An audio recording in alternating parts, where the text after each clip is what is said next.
Assalamu alaikum wa rahmatullahi wa barakatuh. Good morning, everyone. Welcome to the Conference of Traditional Medicine in the Modern World. We are pleased to announce that Almaarefa University, in collaboration with the National Center for Complementary and Alternative Medicine and the Saudi Arabian Wellness Association, is organizing this important conference. This event brings together a distinguished group of speakers and experts to explore the integration of traditional medicine into contemporary healthcare practices. Join us as we delve into the rich heritage of traditional healing and its relevance in today's medical landscape. Can I invite... Would you like me to? Oh my goodness. I'm sorry. Let me repeat that. Good morning, everyone. Assalamu alaikum wa rahmatullahi wa barakatuh. Welcome to the Conference of Traditional Medicine in the Modern World. We are pleased to announce that Almaarefa University, in collaboration with the National Center for Complementary and Alternative Medicine and the Saudi Arabian Wellness Association, is organizing this important conference. This event brings together a distinguished group of speakers and experts to explore the integration of traditional medicine into contemporary healthcare practices. Join us as we delve into the rich heritage of traditional healing and its relevance in today's medical landscape. Today we have a wonderful list of panel of speakers. We have Mr. Maximilian Beindorf, Dr. Hamoud Al-Subay, Dr. Khalid Al-Qumaizi, and Prof. Ibtisam Al-Madi. If I can invite the panel up to the stage, and if you can have a seat right here, and we can begin.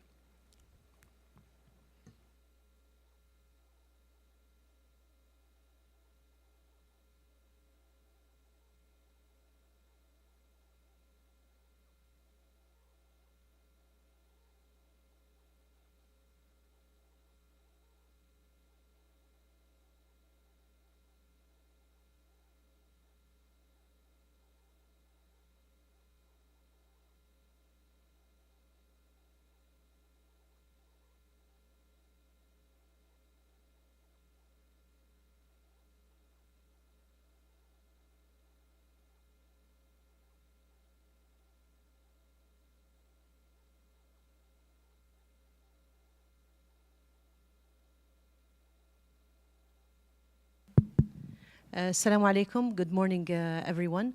I'm very pleased to present this and moderate for this session regarding traditional medicine in a modern world. And I'd like to welcome all the panelists. I present myself. My name is Ibtisam Al-Madi. I'm a professor and the president of the Saudi Arabian Wellness Association. And we're very happy to be collaborating with Almaarefa University and the National Center for Complementary and Alternative Medicine to discuss this important topic. I'd like to present our guest, Mr. Maximilian Beindorf. If you'd like to just tell us a little bit about yourself so we introduce you to the audience. Sure, thank you very much. So I'm a naturopath from Germany. I specialize in traditional Japanese medicine, but have studied all types of other traditional medicine, from European medicine, Chinese medicine, kinesiology, different ways of healing, and have integrated all those different ways into what I do now and my view on traditional medicine and traditional healing. Thank you very much. Dr. Hamoud, could you please introduce yourself? Sure. Assalamu alaikum wa rahmatullahi wa barakatuh. My name is Dr. Hamoud Al-Subay. I'm ER resident, and I have diploma in TCM. I used to work in the hospital in ER department, and I entered for the National Center of Complementary and Alternative Medicine in Riyadh, which is working in Ministry of Health. Now I'm the head of Department Development and Training in the center. Dr. Khalid, would you like to introduce yourself? Assalamu alaikum wa rahmatullahi wa barakatuh. Khalid Al-Qumaizi. I am a family physician by profession, and currently I'm the Dean of Medical School at Almaarefa University, plus other duties in the Ministry of Health as an advisor or as a board member of some of the founding boards. Thank you very much. So we have a very distinguished panel members, and we'd like to discuss how traditional medicine and modern medicine can interact with one another. So my first question is to Dr. Hamoud. In your knowledge of being a modern medicine practitioner with ER medicine, and you also have experience in traditional Chinese medicine, Can you please give us an introduction on traditional medicine and how it differs from modern medicine? Inshallah. First, we need to define what is traditional medicine and alternative medicine and complementary medicine. The last, integrative medicine also. Traditional medicine is practices which is out of the scope of medical field, which is practiced and inherited generation after generation in specific country. Okay, for example, in China, the TCM, traditional Chinese medicine, is traditional in China. But if it comes to Saudi Arabia, we cannot say it is traditional. We say complementary or alternative or integrative medicine. I will follow for the other definitions. For alternative medicine, using a practice for a treatment, okay, instead of using modern medicine, okay? For example, I use herbs instead of taking paracetamol or whatever, okay? This is alternative. Complementary, using a model of treatment or methods of treatments which is not in the medical field known beside the modern medicine. For example, patient came to the ER, has deep wound, got sutured, done everything. At home, he's taking antibiotic, which is prescribed by the doctor, by the physician. But extra, he put honey on it, okay? This is complementary. Integrative is using the best practices in complementary medicine, which based on evidence-based, the highest evidence-based practices with the modern medicine. Example, in America, in USA there, or in Germany, or in China, in India, if you go to hospital, you would find a complementary practitioner, okay, who's practicing complementary medicine with internal medicine or family physician at the same department. They are completing each other. In bracket, that's it. If we go to categories of, sorry, Dr. Abdeslam, is it okay? Okay. If we go to the category, which is according to National Center of Complementary and Integrative Health in America, they categorized the complementary medicine in 5 categories. They say the first category is the systemic approach, which is, for example, TCM, traditional Chinese medicine, Ayurveda medicine, Unani medicine, naturopathy, okay? And the second type, they say manipulative therapies. Manipulative therapies is like massage therapy, therapeutic massage, chiropractic, osteopathy, acupuncture, etc. The third category, the third type, they say the natural products practices, which, for example, herbal therapy. The fourth category, there is mind, body, soul. Mind, body, souls. For example, for us as Muslims, praying is one of these practices. Meditation, one of these practices. The fifth and the last is energy medicine. Energy medicine, which they have their philosophies, who's practicing these practices, that there is an external energy that's flowing around the world, and we can control such energy to heal ourselves. In India, they call it chakras, and etc. Also, in China, they call it qi. In Japan, they call it Reiki, and etc. That's it.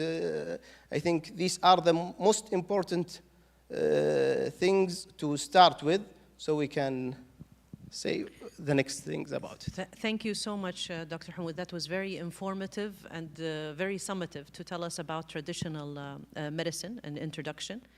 Mr. Max, in what ways do you think traditional medicine can complement modern medical treatments? And are there like specific conditions where traditional approaches might offer unique benefits that might be more acceptable with your patients than modern medicine? Oh, yeah, thank you. So yes, there are one very big area is patient care. That is in Germany, in the US, and everywhere else I've been. Doctors usually working in hospitals or in their own practices usually don't have a lot of time for their patients. In Germany, for example, this is just mainly purely financial also, because the way that the system is, you only have certain time and certain things you can put on your invoice, so to say, and you do have to run your clinic. So we as traditional medical practitioners have more time with our patients and have more time to ask them more questions. Sometimes that will alone help the patient be more comfortable, open up more about certain things. They don't see us so much as doctors. I'm not sure if that is the English term for it, but there is such a thing as lab coat hypertensivity, where somebody has a higher blood pressure just because he sees the white lab coat of a doctor, which is usually alleviated once he gets to know them. But that can help a lot because through that, the patient opens up. He can tell us more about him. We can see more of his reactions. And also, the training of natural medicine is to see the whole person, what their reactions are. So psychology goes a lot into it as well. What are their reactions to certain questions? What are their reactions to, well, just stimulus around? So from that, you can maybe see something that is not so readily available in 5 to 10 minutes of just taking a short anamnesis. As for what the treatments can help with, from my own practice, it is usually the chronic pain and chronic diseases. Because, if somebody comes to my practice, they don't, but if they come to my practice because they were in a car accident 5 minutes ago, what can I do? They need to go to a hospital. Or if they have a sudden herniated disc from lifting something heavy, they need to go to a hospital, get it checked out, make sure there's no nerve damage and so on and so forth. But chronic diseases are something that also modern medicine is having, not problems with, but they're difficult to treat because it's usually challenging. Yes, it's giving drugs to people for long periods of time. So one example is sickle cell anemia. You're giving people drugs, which are necessary, but they are very heavy drugs for a certain, for an extended period of time, and these drugs affect the whole system, the liver, the kidneys, the bone marrow in that case. So having complementary medicine or traditional medicine as a different treatment for this that doesn't involve or can reduce the load of pharmaceuticals is a great thing. And getting rid of pain, chronic pain is also a big one. Pain that can't be managed through, or it can't only be managed through successive increase in dosage of pain medication, which then again affects the entire system, the liver, the kidneys, and so on and so forth, the mood, the brain, everything. So those are the big ones, the chronic diseases really. The acute ones, they're very well taken care of by modern medicine. But I think in the chronic diseases, we can complement one another in a very good way in the future. Yeah, I think exactly what Dr. Hamoud was saying, complementary, that it's not utilizing or alternative to modern medicine, but also as a complement to see how we can benefit from both. Dr. Khalid, what are the scientific challenges in validating the efficacy of traditional medical practices? And how can rigorous research bridge the gap between traditional and modern medicine? Well, thank you, Prof. I think as Dr. Hamoud and Mr. Max already has elaborated on the nature of that approach. And we know that for years or centuries or even more, that people has adopted a certain approach based on the understanding of the body and how things are interacting within this human being. And comparing to what is happening in the modern medicine, where there is a huge revolution based on the scientific approach, even dive to the genetic mapping, etc., has resulted in exponential increment with rigorous evidence that supports the practice of the current medicine or modern medicine. Where we really lack this one, that rigorous evidence in complementary medicine. Most of what has been done is based on the ancient practice, and it's been augmented with some studies. But if we look to the challenges that is related to the nature of that healing, we will find that there are a problem with standardization. And that standardization leads to diversity of the outcome. The second challenge is also the problem in identifying the specific intervention or ingredients that you want to measure. In most of the traditional treatment, it is multifactorial. Herbs plus manipulation plus lifestyle, etc. And those are complementing each other. So it's difficult really to have that. With that holistic approach, the side effect profile will be more. And defining the specific intervention will be more complex. The third one is also the ethical consideration. You know that overseeing the randomized control trial, there is a robust methodology and ethical consideration that has to be addressed and carefully monitored independently or within the structure itself. In the complementary medicine or in the traditional medicines, it's difficult to have that. I'm not saying that there are no monitoring, but it's very difficult to monitor that. And also having the control group. And you can't design the same, if you have in the traditional medicine, it's difficult really to define the placebo, so you can make it blind. Most of it will be open. And that will entail a lot of co-founders that impact the result of that. As Dr. also Hamoud mentioned, that most of the traditional medicine are embedded within the culture. So there are also cultural complexity that come with that in terms of validating the research and about the efficacy of, let's say, traditional interventions. So how can we bridge that? But the best approach is to make it integrative approach. Even in the research, you can't measure a solo effect unless you have a certain criteria for that one. Unless you have a proper measurement of the doses, of the interventions and timing, etc., has to be aligned with more scientific knowledge to justify the outcome or predict the expected outcome and monitor that.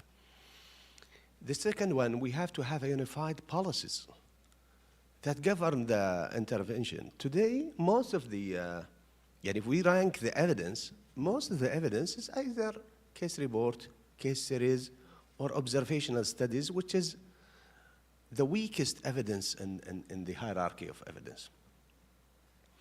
Having more systematic reviews and literature review will identify the gaps where we can tap the intervention precisely on that. And probably having the right fund also. يعني the governments usually fund the modern medicine and have a little fund to the traditional, if any. So the proper funding definitely will lead to proper practice, better research, and better research output.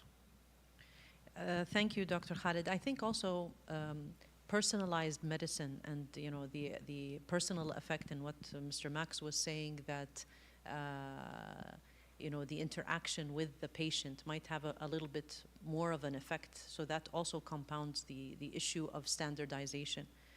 And you mentioned cultural acceptance. Dr. Hamoud, how do you think cultural perspectives influence the acceptance and use of traditional versus modern medical practices in different parts of the world? You mentioned China, Japan, here in Saudi Arabia, Germany, and so forth. Actually, this is a good question. Because traditional medicine and complementary medicine, alternative medicine,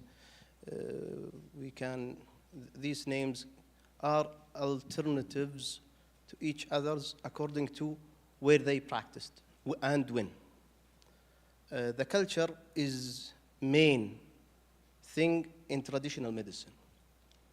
For example, if you go to China, when they started healing, their philosophies, they are standing on, like what I said before, an energy philosophies.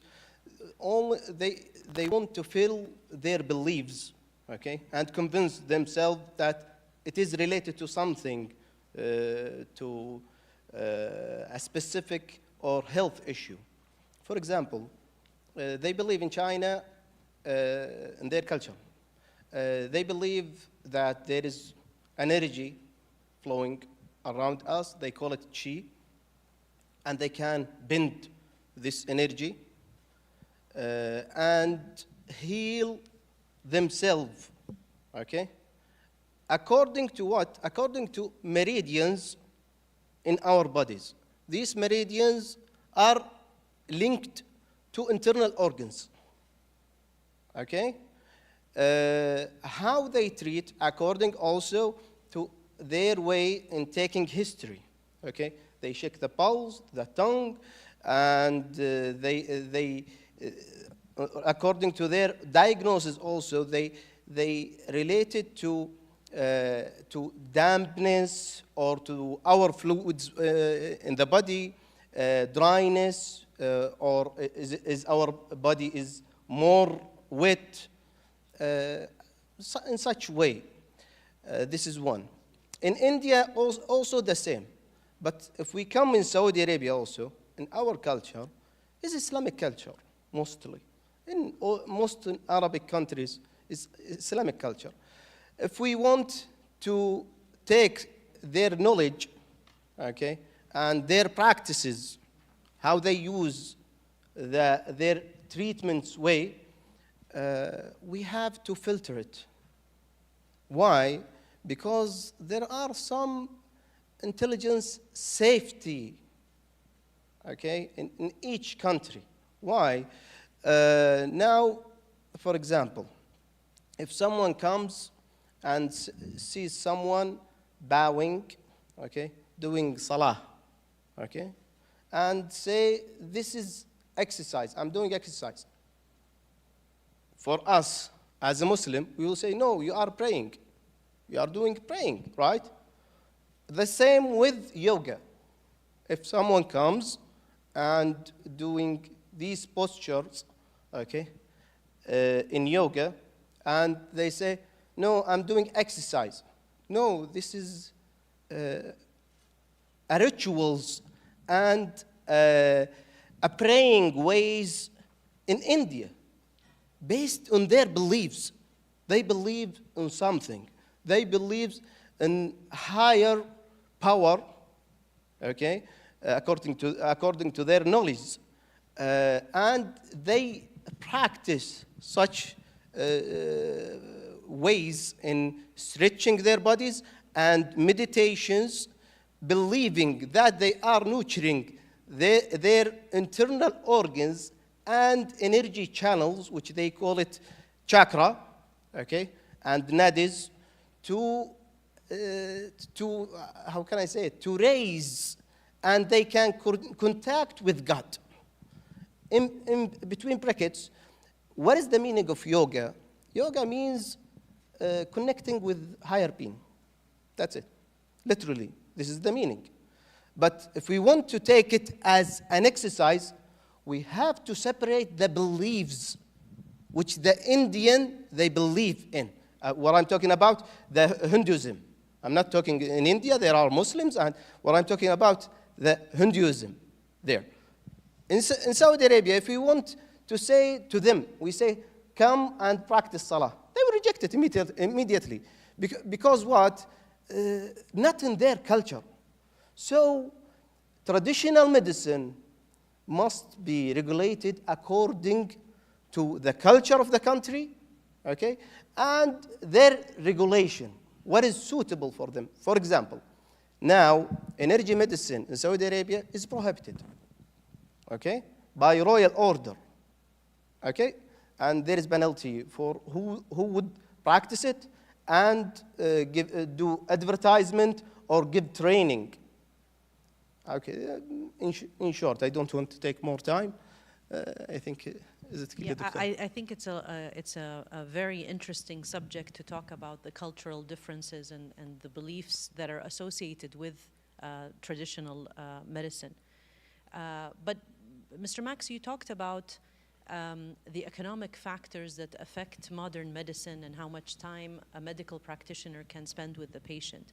So how do you think economic factors impact access to modern medical treatments in developing countries?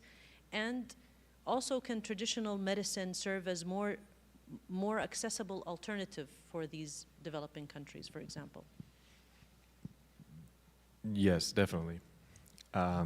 So, like Dr. Hamoud just said, the traditional medicines of all countries come from their relation to their environment. All these different, in Chinese medicine, Ayurveda, in European medicine, wherever you look, the concepts behind them are, so to say, the grammar that the people who came up with that system used to identify things that they saw in their environment. So, for example, European medicine, much like the other ones, have 4 elements that we say we use, or that are the basis of everything. This goes very much back to the Greeks that said 4 elements. Those 4 elements have 4 humors, they are called. So they looked into the world. They saw, so the 4 elements are fire, water, air, and earth. So those are readily available. You see them everywhere. And they looked at those and saw the correspondence in the human body. It's similar in China as well, where you have yin yang. You also have the elements, but yin yang, which is technically nothing else, but if you look at something like arthritis and arthrosis, arthritis is the inflammation. Anything with itis at the end is inflammation. That is too much, so to say. That is, I think, yin. I forgot right now. But, and the other one, osis, is a ossification of something. That is too little energy, so to say, or it's something that is becoming very stiff. So if we go out and teach, or not teach, help cultures systemize and scientifically look at their traditional medicines, they have a greater access to it. They know the grammar, they know what it's about, and also it is very cost effective because usually the things that they use are in their environment. And so, for example, I know of and have worked with a charity in the UK. They're called Mox Africa. they actually use Japanese moxa to treat tuberculosis, or help to treat tuberculosis together with medicine. It is very interesting because in Japan, that is one of the big things that it was used for before the advent of antibiotics, to help stem the tide of tuberculosis. They've done a couple of research studies in 2 or 3 African countries. One I think was South Africa, the other one escapes me right now, and one actually in North Korea. Because, especially North Korea, is a country that doesn't have a lot of resources, but it has access to moxa. So you can teach people how to apply this, use it, and improve their health. So in that regard, it does help traditional communities help themselves. And this is similar to something that I believe it was the Nigerian representative of the UN said recently regarding education. He said, why do we translate all these books and everything that we have into English if we could just translate them into our languages, our traditional languages, because it's more readily accessible for people. And it's the same with medicine, especially traditional medicine. It's readily available. You don't have to import it. You don't have to build big factories for it in some countries where that is not an option at the moment. And like COVID actually showed to a certain extent, if you have something that needs to be refrigerated in a place like Africa or anywhere else, that can cause a lot of problems because it's just not possible. So working together in that field will help, I believe, help greatly improve the well-being of many, many, many people around the world. That's excellent. Dr. Khalid, you spoke a little bit about ethical considerations when doing research, but also what are the ethical considerations that arise when you compare holistic approach of traditional medicine with the more specialized and technology-driven approach of modern medicine? I think, let me put this statement. People used to manage themselves for years. So we don't see the complementary medicine or alternative medicine or traditional medicine as a counterpart of the medicine. In fact, the modern medicine is a revolution of what is going on.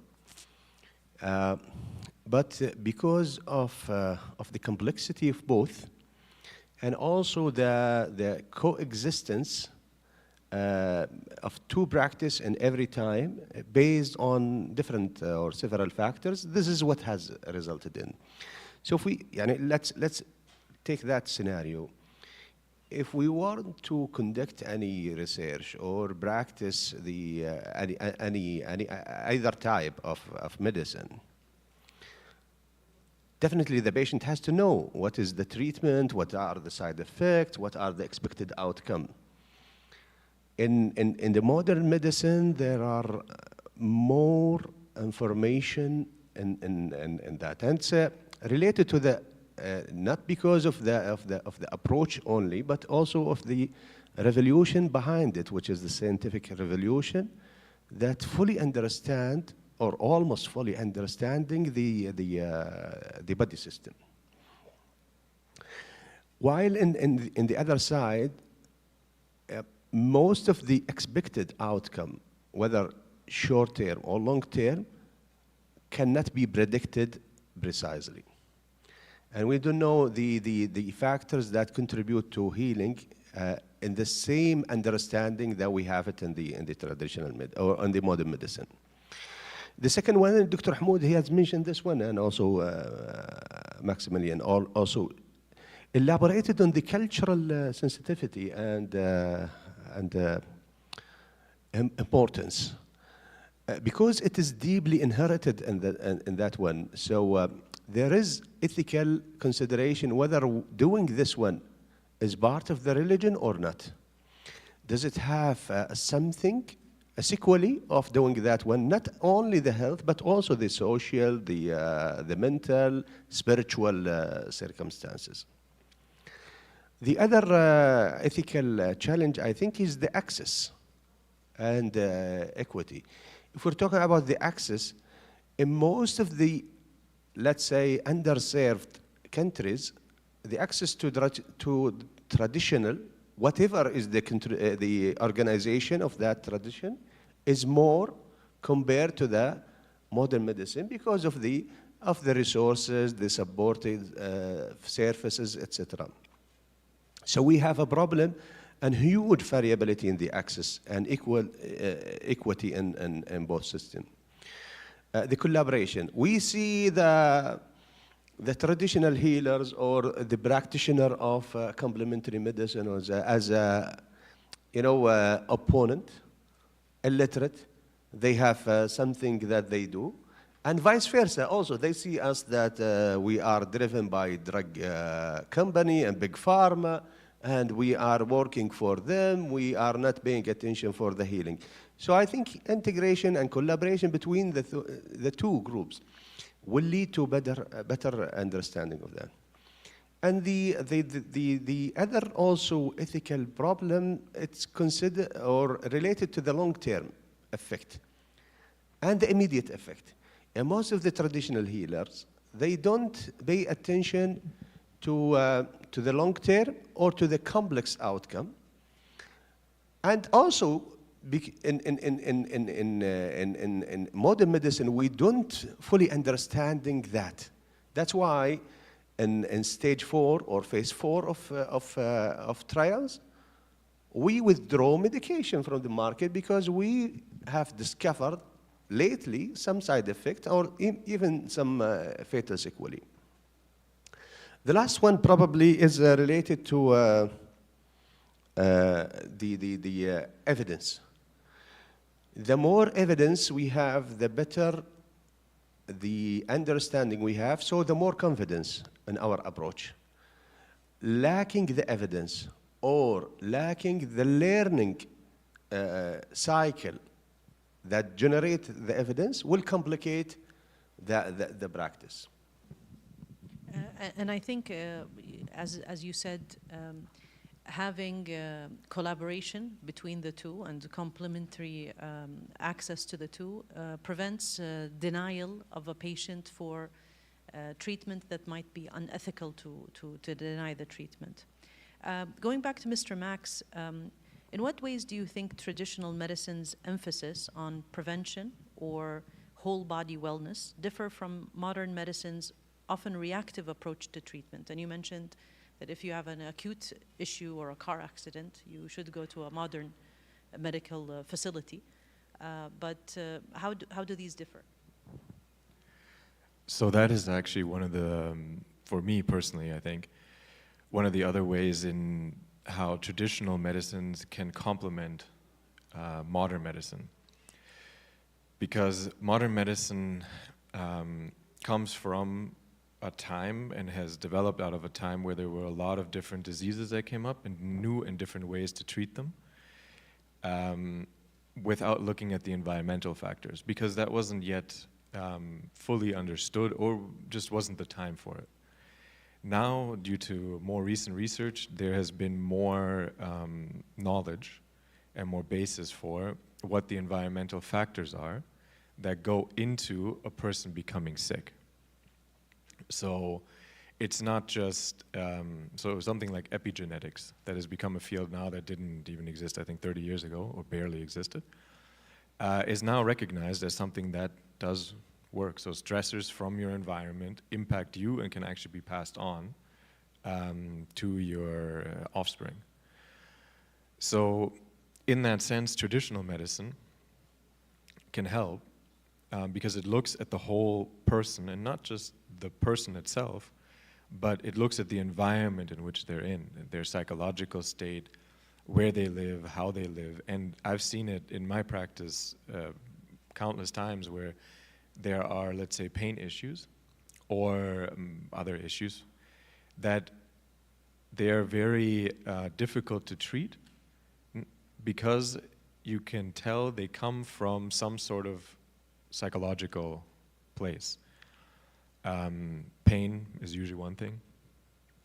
So it's how we as humans interact with one another, how we associate with one another, and those associations, how they work together. So there was a teacher of mine once told us this story of a woman who came to him, who her family brought her. She was in a wheelchair, and nobody knew why. There was no nerve damage, there was nothing, but she couldn't walk anymore. And it didn't make any sense until he started treating her and started talking with her. And it actually turned out it was a psychological thing for her, because she felt that if there weren't people needing her or think they needed to help her, she was worthless in a certain way. So that went all the way to her being in a wheelchair because, well, these people need to help me. I'm doing them a favor. That's a very specific case and a very, but then it worked. You can give them and help with that. But it is how the environment, our relations to other humans work into that.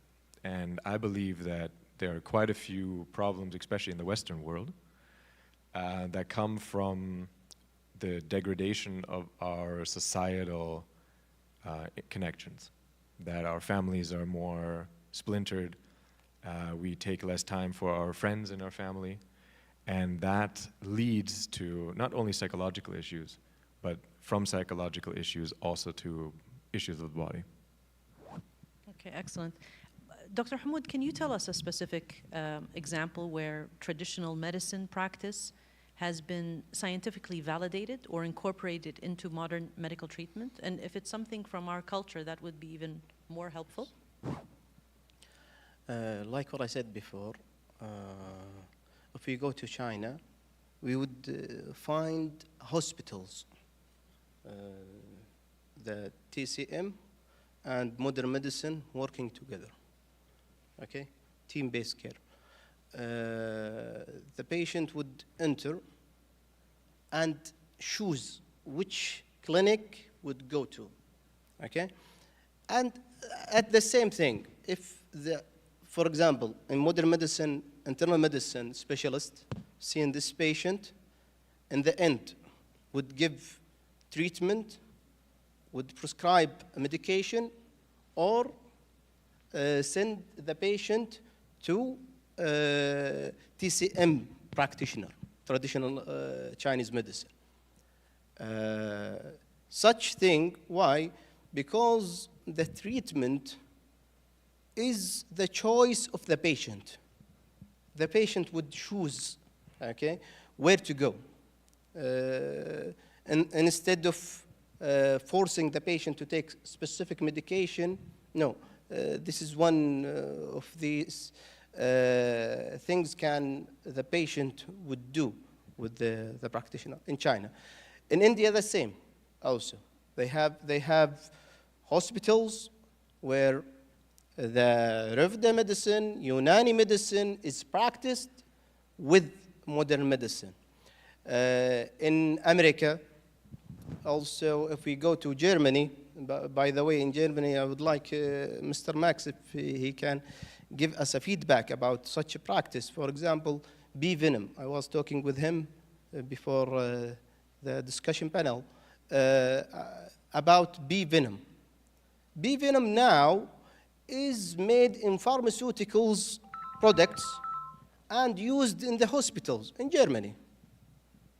They are using it for pain control, inflammatory problems, okay, joint issues, because there are some studies supporting such practice. This is in brief, but I would like Dr. Ibtisam, I would say something regarding you mentioned, Dr. Khalid, regarding the evidence base. According to WHO, they did put category for the 5 categories which I started with when I said systemic and manipulative and the others. They found the highest evidence base in such a category in manipulative therapies, then herbal therapy, then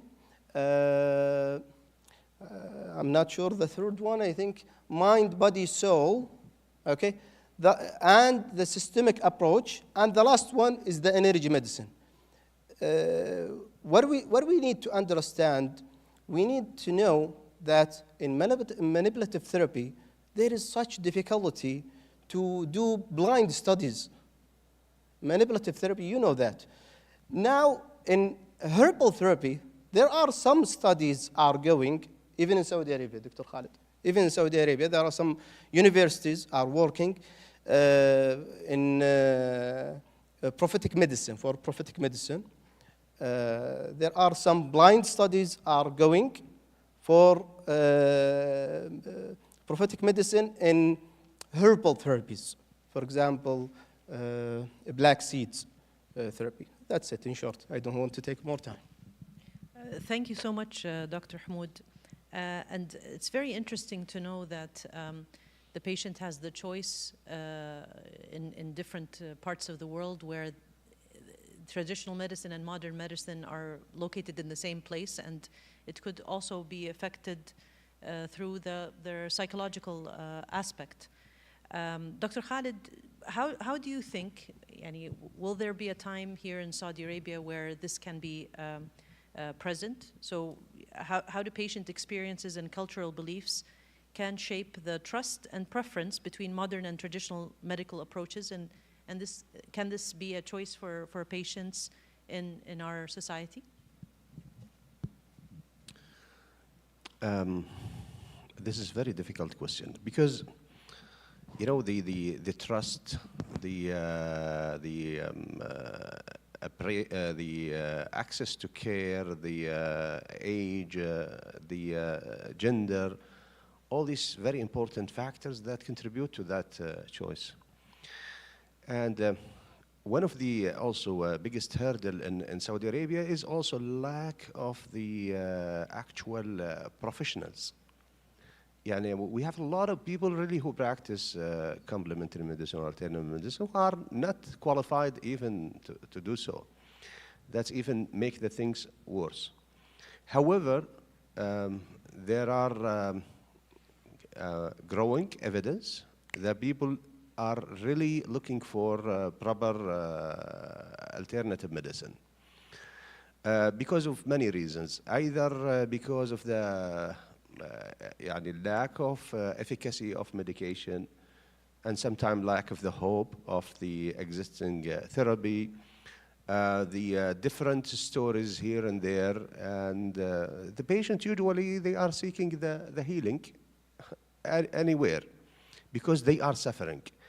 And respecting the patient autonomy will lead to that. But usually, older people have more tendency to use the traditional therapy because they used to. In our country, 50 to 60 years ago, we don't have a proper healthcare system. And most of the treatment are, traditional treatment. The second one is the belief of the culture. Dr. Hamoud has mentioned there is a strong correlation between the belief of the culture and the practice or the access, or at least the perception of that. The other factor is the social network and social media. Now, they are, we have a lot of videos that tell stories, miraculous stories about the healing of people from terminal disease, from chronic disease, and related to 1, 2, 3, 4.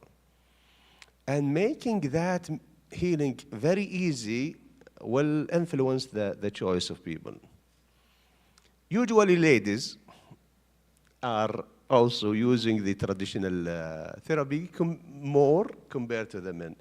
I think the men because of the ignorance, not because of the belief, but usually they are more seeker of that. The young generation, because of their ability to explore, to search, to navigate and verify information better than the older people, they have more tendency to use the modern medicine. But yet I think the belief, the regulation, and the availability of professional practitioners will lead to or will articulate the choice of patients about the treatment.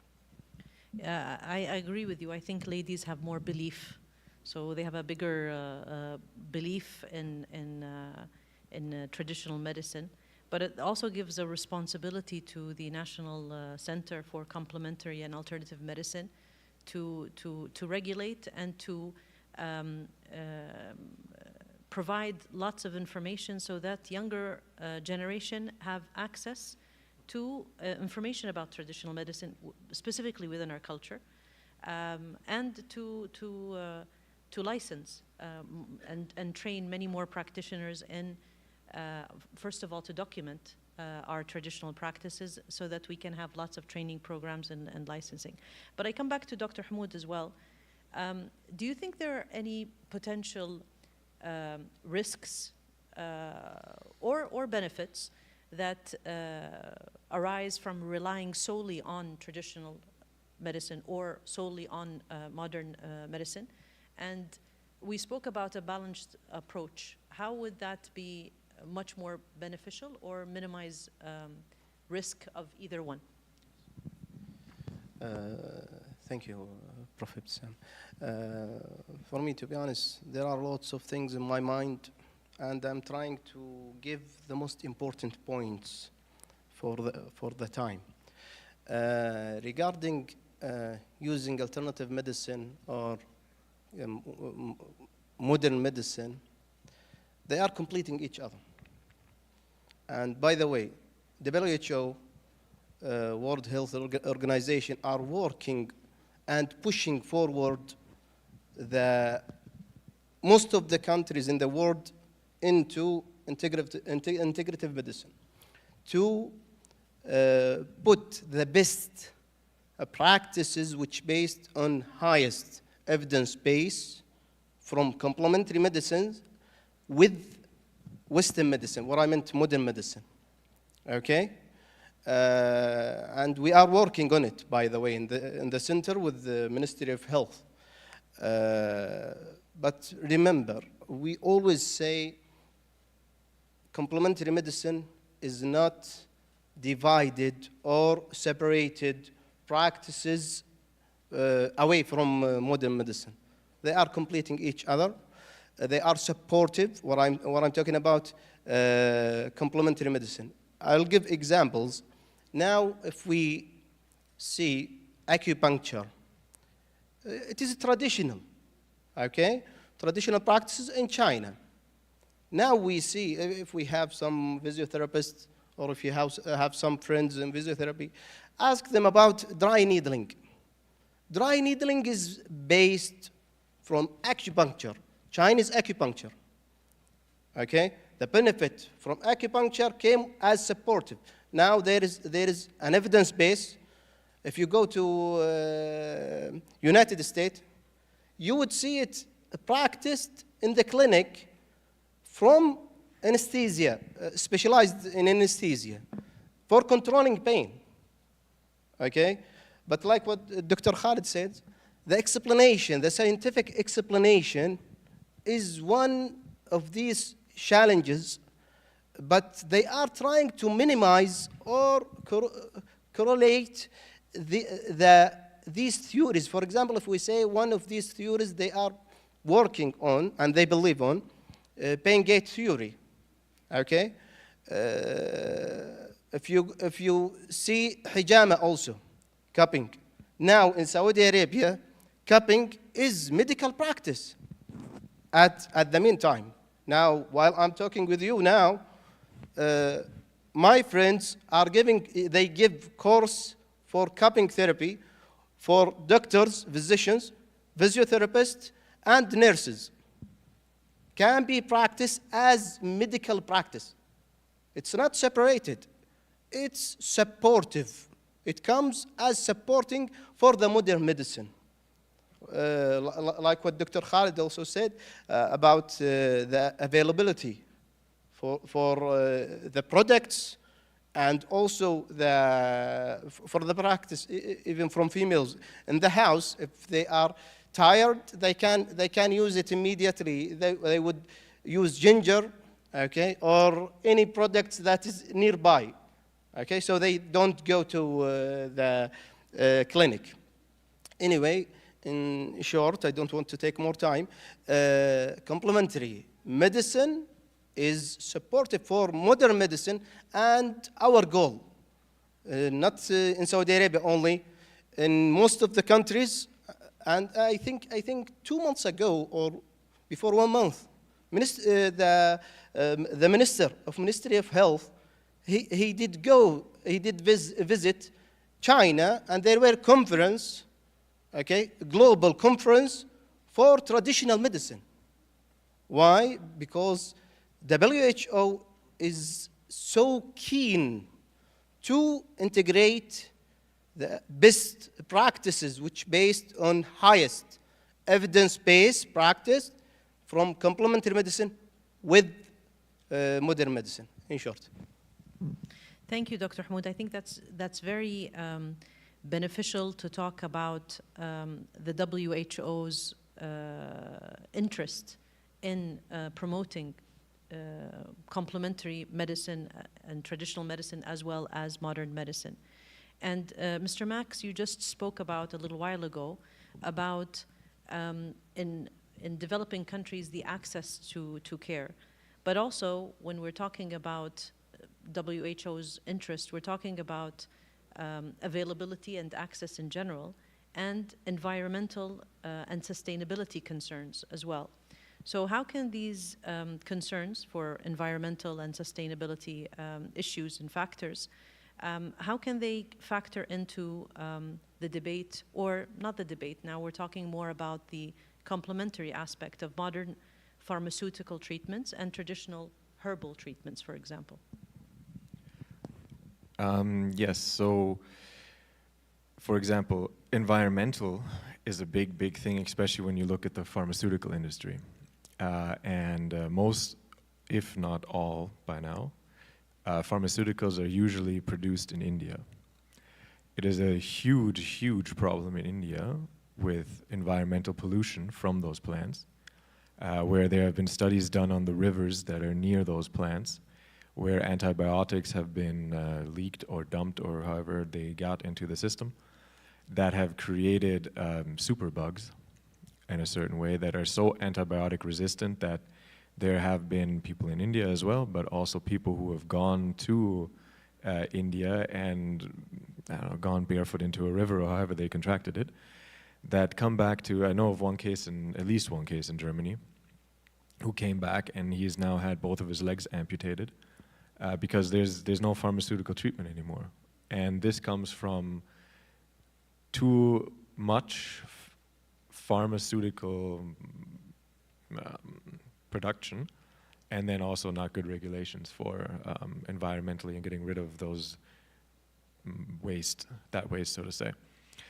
The other part about sustainability is if you, like I talked about earlier, if you have the local communities that are growing their herbs, if you look at herbal medicine, for example, you have more readily accessible means of treatment that are grown locally, that are grown in the environment that those plants are from, that are accessible to the people, and can be more quickly used, so to say. So that's basically where most medicine, I'm just going to call it medicine because we're all from one tradition. That's where most medicine came from. You saw the things in your environment, you saw that they could help. Usually, sometimes it was by animals eating it. I'm not sure how some of the other ones came about, but the environment gave back to people. And it's very interesting in Europe. I'm not sure if other ones have that. In Europe, we have something called the concept of signatures of plants. So how a plant looks is what it is good for. This was usually put off as mumbo jumbo by a lot of people, but it turns out in quite a few cases it's true. So for one very plastic example of that is walnuts. Walnuts were always said to be very good for brain health. people said, oh, that doesn't make any sense because it looks like a brain. And they are. They've now been able to see and take apart, so to say, the walnut, look at which components there are. And there are quite a lot of them. There's beta-carotene in carrots, which are very good for your eyesight, which if you bite or cut into a carrot, you see that it kind of looks like your optical nerve or in the inside of your eye. It doesn't mean that those are always 100% true, but they give an inkling to that. And for that, it helps those local communities be able to produce more sustainably in accordance with their environment, with their economic environment, with everything, and not have to rely on shipments from abroad for things. So I think a very good example of that is the COVID times, where a lot of things broke down. In Germany, we had huge, because we have big pharmaceutical companies, but all of our medicine is produced outside. I don't think we have one plant left, maybe. Although I think that one closed down now. So we had huge problems. There were things like cough syrup for children that was just gone. And they were having real problems, doctors and hospitals, trying to suppress and help children that had COVID because of coughs and so on. So in that regard, the traditional medicine, you can use, depending on how severe it is, of course, you can use traditional medicines to help. And since Dr. Hamoud wanted me to speak on that a little bit, apitherapy, so using bees or bee venom. Bees in general, let's say, because there are a variety of different ways in which bees and beehives can help. But that's very old. I remember a neighbor of my grandmother, she had a beehive in her backyard. And when, I remember this as a kid, when I was young, she had back pain, she just grabbed into the beehive, took some bees out, and stuck them onto her back. And it helped her back pain, because the venom has shown to have certain properties in it that mediate inflammation. It does numb the pain a little bit. But even apart from that, it has been shown that people who are beekeepers usually live longer than other people. And that is due to actually the frequency of the beehive that it has it is actually a healing frequency in some way.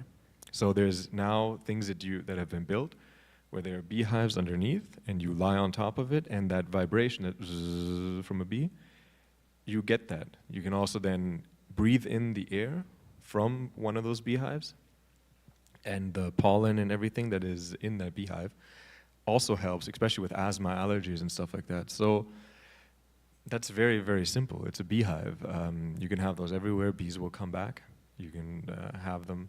And it's a very good way of treating people locally in their communities without having them to go hundreds of kilometers to other places. So, and they're bees. They're good for the environment. They help flowers and everything. So it's a win-win, really, in that regard. Thank you so much. I think that's basically all the questions that we had. But I did have a question for anybody here from the pharmacy university college in the university. And I wanted to see how pharmaceutical companies and medical institutions view traditional medical practices and what potential integration exists. So if there's anybody from pharmacy that would like to address that question or think about it, and if we have any other questions from the audience, please.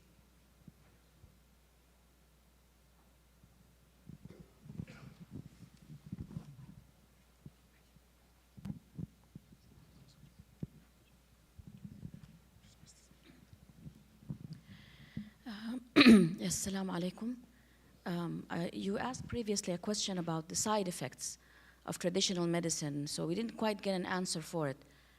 What are the side effects of using, just for example, traditional medicine instead of modern medicine, or both together? Are there any side effects that have been addressed? Yes.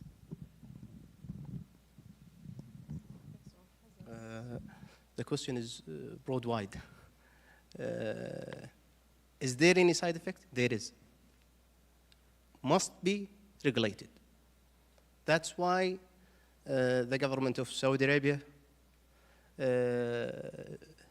made NCCAM, National Center of Complementary and Alternative Medicine, to be responsible for regulating such practices. Like what I said before, there are the 5 categories, which I said before, if you imagine.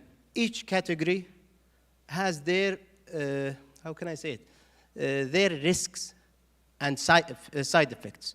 Manual therapy, if practiced without any certified practitioner, okay, well educated, you would see paralyzed people might be even to death, okay? Because of what? It is malpracticed. It's not well educated. The patient is not, what I meant, the practitioner, not qualified, didn't study in medical school or any specialized school. By the way, there are, regarding the schools and the universities, there are so many different universities and colleges around the world. They give a degree, certain degree, bachelor, master, or PhD in specific type of alternative medicine. For example, now in the center, we give licensing for 6 practices. What are they? The first one is cupping. Cupping, also we call it hijama. Cupping has different types: wet cupping, dry cupping, gliding cupping, flush cupping. If you are interested and you are one of these 3 specialties, physician or nurse or physiotherapy, you can take the course in National Center of Complementary and Alternative Medicine. This is one. The other thing is, other specialty is acupuncture. Acupuncture has so many types. There is Chinese, there is Japanese, there is bee venom, okay? Also dry needling, all they go beneath such practice. The third one is osteopathy, which is related to manual therapy and for manipulative for connective tissues and joints. And they have their theories in the diagnosis and the treatment. Fourth is chiropractic, okay? Joint manipulation. 5 is naturopathy, which is Mr. Max is practicing, and he is one of the investors who interested to invest in such practice in Saudi Arabia. Okay, we gladly to have collaboration with him. The 6th one is herbal therapy. Herbal therapy, we are working now to find a specific course to qualify practitioners so they can work in the field. Okay, I hope I did answer the question clearly. Thank you. For the side effect as a question is very broad and have different causes. It could be related to the practice itself, the intervention. It could be related to the practitioner, his qualification, and also to the tools, whether it is herbs or cupping or needle or whatever. All these have a side effect profile. Similar to any medication. Do we have a side effect in medication? Definitely we have. But what is the profile of the side effect? It depends on the nature of that intervention. Assalamu alaikum and hello. I'm an internal medicine doctor, but thank you for arranging this topic because this is very close to my heart. I've always been interested in this, sort of traditional medicine and all. So just 1 or 2 points, and then I have a question for the panel. Number one is that luckily in my country, I'm from Pakistan, so whenever I visit there, I've noticed a trend among the young people also, believing in this. Not solely, but maybe let's say if somebody has common cold or flu, so obviously they will take the allopathic medicines, but they will always take, herbal teas, like with lemon and ginger. Then middle-aged people, even in my relatives, if somebody has and they are sort of fed up of the regular treatments not helping, so many of them have turned to that, and they say that, yeah, we want to try. So that's on a good point, a positive note. Two things I want to mention as an internist. When I read our traditional textbooks also have chapters now about herbal medicine and preventive medicine, these traditional things. Sometimes we feel a little skepticism, the point where we see that, okay, let's say they will mention St. John's wort. It is very good for blah, blah, blah. But it has been shown to cause more bleeding if it is being taken by a person with warfarin. So then we become a little skeptical that, it may be true with some other interactions with some other medicines which we use. So that kind of keeps you a little hesitant to sort of prescribe them, although I personally believe those things help. So that's my number one point, that what to do in that case, I want to do.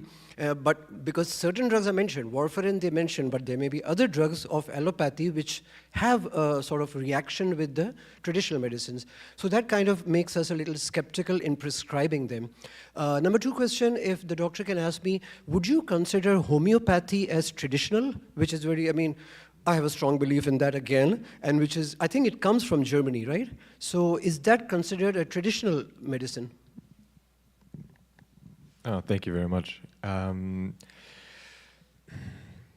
would say yes, for your last question towards homeopathy, that it is traditional, although it is fairly new. So if I'm not completely mistaken, it was sometime in the 1800s that homeopathy was invented by a man named Samuel Hahnemann in northern Germany, I believe, or a part of Germany. And where it stems from is traditional medicine. So even at that time in Germany, there were doctors, but it wasn't quite like it is now. You didn't have medical colleges, or it wasn't that delineated how it is now. So a lot of them still used herbal medicine, and homeopathy basically comes from the medical tradition of Germany.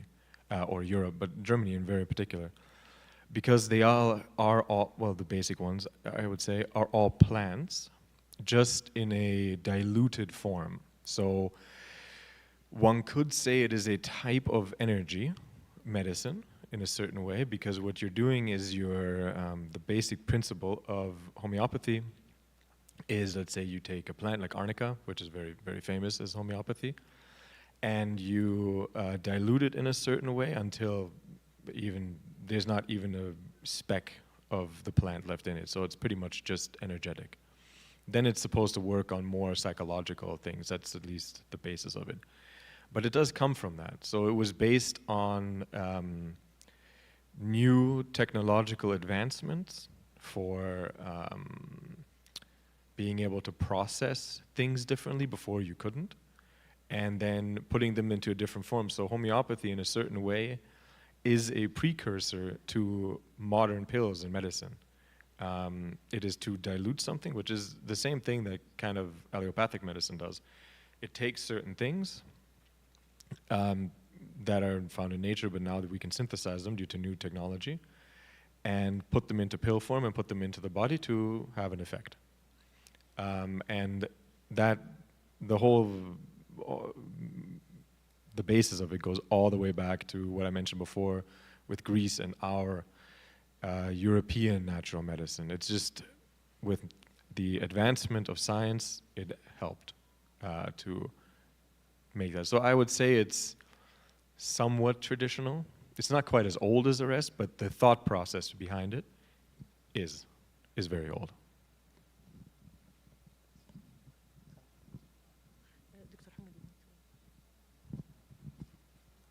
I thank you for your questions, okay? First one, you should contact NCCAM. This is one, to give you full answer so you can be satisfied. And I'm sure you would be glad, okay? You will find all the answers which you asked, for what you asked. This is one, so I don't want to take other times. There is one more thing. Traditional and complementary medicine serves two ways, for wellness and for therapeutic purposes. Okay? We are here now, we are talking about therapeutic purposes. For wellness is a different topic. For wellness, which is these practices is safe, but the efficacy still. But is it safe? We can't promote. Why? It's the people's choice. Okay? It is safe. Why? To prevent it. Why? To prohibit it. We should regulate. That's it. If we can give courses that would certify practitioners, it's okay. This is the obligation, which is for a national center and complementary medicine and the government to regulate. In short, that's it. I think it's very important, as we're talking about the complementary aspect of both modern and traditional medicine, that we understand the dosages of herbs and herbal medicine to make sure that the patient might be taking St. John's wort, for example, without even asking you. So even if you don't prescribe it, the patient might be taking it, and we need to be, as a medical community, we need to be aware of what complements the other. And I think there's a lot of pharmaceutical studies regarding contraindication in patients and all of that. So I think it's something that we need to embrace, the traditional medicine, so that we can give better access and give better care for our patients that might be practicing this, whether we prescribe it or we don't. And also, I'd like to emphasize the fact that as a university, it's very important to see how we can promote scientific knowledge and scientific practices so that we can start off with research, but also go on to creating programs in collaboration with centers such as the NCCAM, as well as with our international guests and experts such as Mr. Max. So I leave it to you, Dr. Khalid, to tell us how you would like the association, NCCAM, and our international guests to work with the university in research and in training courses.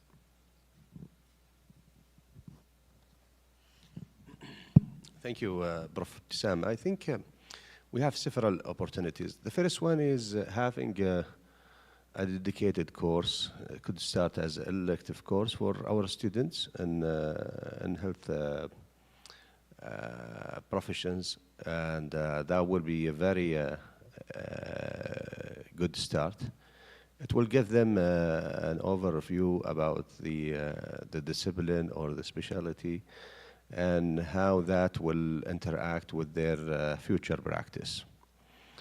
With the National Center, even that course could be developed with the National Center to identify the priorities and the actual needs and what's needed to be taught. For the National Center, I think we have also opportunity to collaborate in accrediting the professionals and provide the proper training for their qualification to make them fulfilling the job requirement and practice that safely. And I think we have a lot of opportunities here. The university has the capacity and the knowledge in teaching, designing the courses, accrediting that courses, etc. And I think there is a huge need in the market to regulate that one. And the other opportunity with SAWA, I think we, of course, with the National Center and with Mr. Maximilian or other partners, where we can define the opportunities for research that bring all these together to promote wellness and health of the community, and also to adopt approach that pave the way for combined research that address the efficacy, the safety of these interventions, or building a robust tracking and monitoring system that led by the center to monitor the side effect of this intervention. For Dr. Waqar, also question is trigger me that developing a center, a call center that provide information for the practitioners whenever they face such a problem and want to ask about the drug-food interaction or drug-herbs interaction, where they can really help in sorting some of the dilemmas that we're facing in medical practice. Thank you, Dr. Khalid. Regarding the center for informative purposes, we are working on it. And I hope, inshallah, as soon as possible, we reach to our goal. But one of the challenges that the practitioners, the qualified practitioners, to me, for example, I'm an ER physician, and I work in the center, and I'm speaking instead of traditional healers, okay, and asking for regulating such practices. Why? Because they are one of us. They are our family, okay, in our community. We need to take a proper care for them. As knowledge, as physician, I can put this knowledge to support for researches, for education, for the public, the goal for wellness and preventive from the risks and the randomization which is in the field. That's it.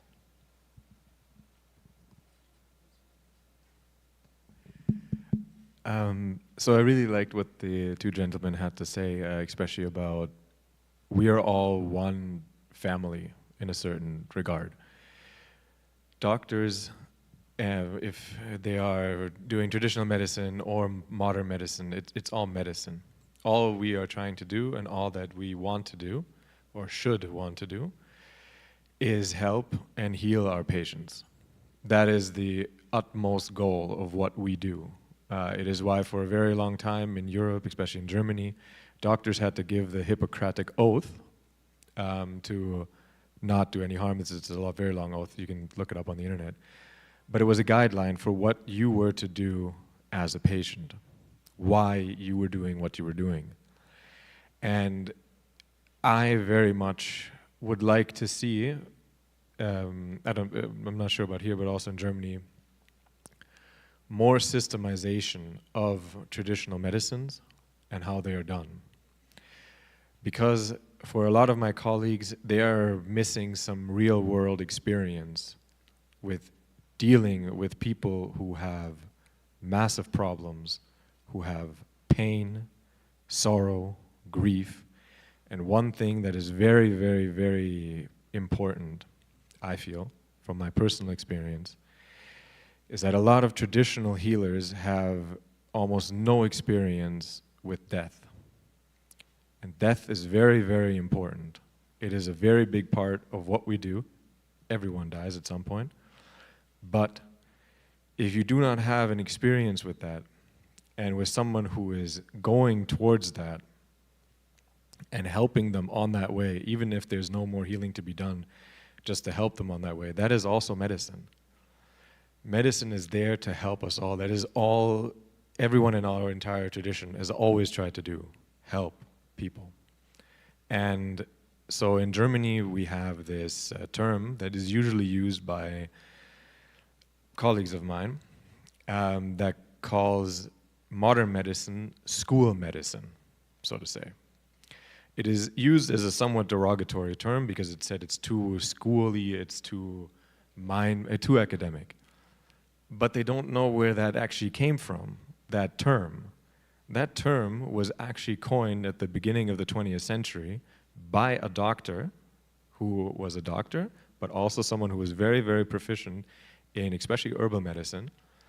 And he meant anyone on both sides of the spectrum that was too rigorous, not rigorous, too orthodox in what they did. They said, let's say for the traditional ones, they're like, oh, you have whatever, I sometimes hear, water in your meridian, blah, blah, blah, or this and this and this and that. How is that going to help a person? What does that do? They are, like I said before, they are grammars that used to be used. We need to bring the traditional medicine to modern times, and especially a country like Japan has done a lot with that, to attenuate the traditional treatments and put them together with modern medicine. And working together is the way we will go into the future, because it will bring humanity back into medicine. It is there already, but we're treating humans. We're not treating chairs or speakers. We're treating humans. They have lives, they have feelings, they love, they hate, they live, they die. So that's what I believe we can all do together through courses, through training and everything. And with that, we can help a lot of people in the world, I believe. Thank you very much. On behalf of all the audience, I'd like to thank Mr. Max, Dr. Hamoud, Dr. Khalid for this very interesting discussion. I think I personally learned a lot from this discussion, and I have a lot of notes that I've taken to further my understanding of how we can assist complementary medicine and modern medicine to work side by side. So on that note, I'd like to thank you all, and if you would like to have any questions to the panels after we finish, I'd like to thank you on your behalf. Thank you. Assalamu alaikum, Prof. I have a question, please. Yes. Assalamu alaikum. Thank you very much for this fruitful discussion panel. You really enriched our information and the knowledge about the modern medicine and the traditional medicine and how they are complementary.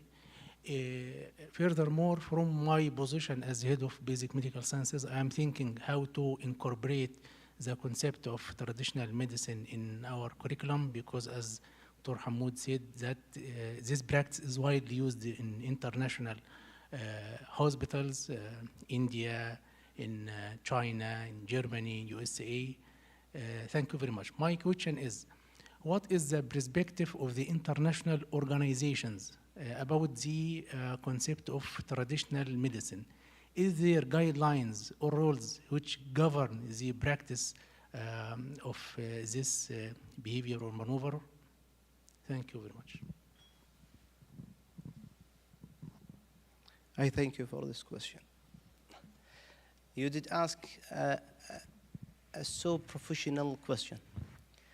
Regarding the guidelines and regulations, there is no global unified regulations.